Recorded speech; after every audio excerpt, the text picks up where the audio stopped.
दोस्तों नमस्कार। अतिथि देवो भवा यानी कि गेस्ट इज आवर गॉड। लेकिन क्या इंडिया में इस स्लोगन का कोई मतलब अब रह गया है? आज हम इस बारे में क्यों बात कर रहे हैं? क्योंकि कल जो कोरियन यूट्यूबर के साथ मुंबई में हुआ उसको देखकर आप बिल्कुल भी नहीं कह सकते कि अतिथि देवो भवा। पहले आप ये क्लिप देखिए, लेट्स हैव अ लुक।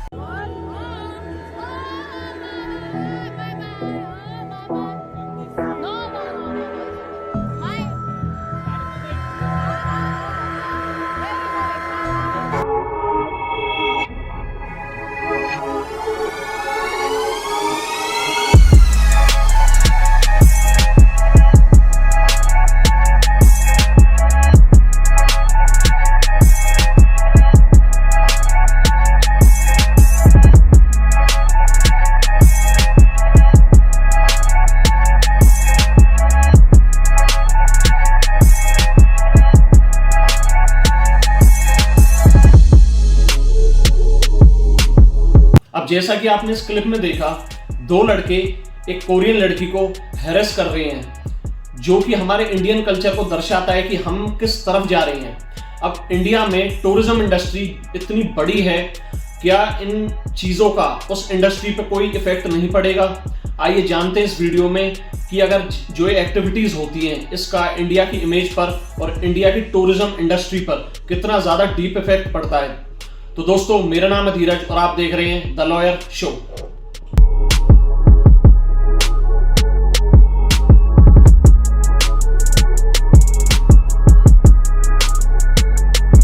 आइए पहले जानते हैं कि इंडिया की टूरिज्म इंडस्ट्री का आखिरकार साइज कितना बड़ा है।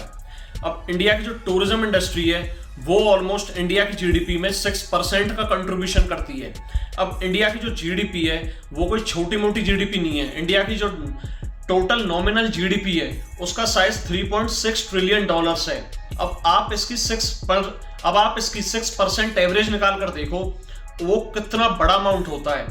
ये है जो इंडिया की जीडीपी में कंट्रीब्यूशन है हमारी टूरिज्म इंडस्ट्री का। लेकिन इसके साथ साथ टूरिज्म इंडस्ट्री इंडिया की साल पे साल ग्रो भी कर रही है, और जिसका आइडिया ये अप्रोक्स आइडिया ये है कि 2030 तक इंडिया की जो टूरिज्म इंडस्ट्री है उसका साइज 250 बिलियन डॉलर्स का कंट्रीब्यूशन हमारी जीडीपी में हो जाएगा। इसके साथ साथ 137 मिलियन जॉब्स और इसके साथ 56 बिलियन डॉलर्स का भारी भरकम फॉरेक्स एक्सचेंज रिजर्व और 25 मिलियन फॉरेन अराइवल्स 2030 तक। इतना बड़ा साइज हो जाएगा हमारी टूरिज्म इंडस्ट्री का, इंडिया का।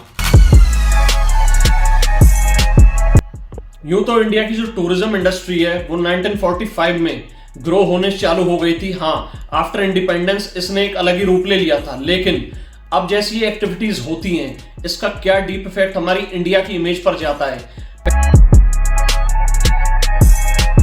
आइए अब बात करते हैं why tourism matters for any country.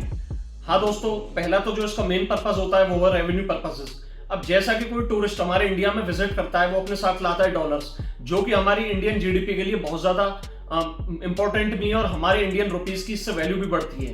अब इसके साथ साथ एक image growing of any country. अगर कोई टूरिस्ट हमारे देश में विजिट करता है और वो यहाँ से सेफली जाता है, मतलब वो एक अच्छा एक्सपीरियंस फील करता है हमारे देश में, तो वो हमारे देश की इमेज लेकर अपने देश में जाएगा और वहां पर जाके हमारे देश के बारे में एक्सप्लोर करेगा।